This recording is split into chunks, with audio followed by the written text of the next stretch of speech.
Michael joined Tony and I heading north out of Silverthorne. It was a really nice ride. There was a huge uphill shortly into it, but still a lot of fun, still very beautiful. And we made it to Kremling, Colorado that day. Here we are camped out. The mosquitoes were horrible, some tiger mosquitoes. And I tried to carry some firewood and was told I could not.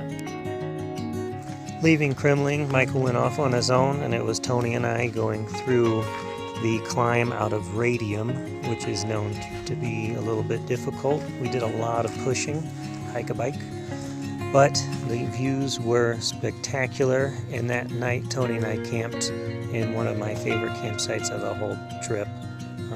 Luckily Tony found it wandering across the road. We met back up with Michael at the Lynx Pass campground, and that night Tony got food poisoning and spent the night awake dealing with that. And he somehow managed to limp it into Steamboat Springs, Colorado. The next day, Michael and I rode with him to make sure he got there, and we stayed there for 1 or 2 days for him to rest up. Here's an ancient bicycle at one of the bicycle shops. I got a new rear cassette. Also, Tony walked me through a bunch of maintenance and repair on my bike. We headed north out of Steamboat and took an alternate route, which was gorgeous, and we stayed at the Steamboat Springs Lake State Park. From Steamboat Springs Lake State Park, it was 2¼ days before we got to Rawlings, Wyoming.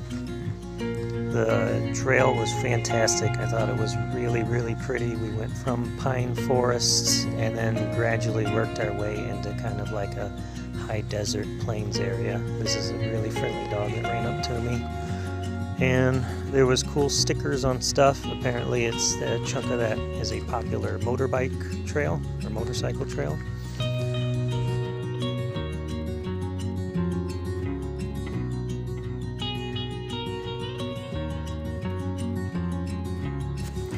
While Tony and I were pushing our bikes up and out of the pine forest, we crossed paths with a couple of cyclists that we'd met 2 times prior, Scott here, and then his friend Rob, who's in the photos later. And we rode with them the rest of that day and the following morning to get to Rawlings, Wyoming.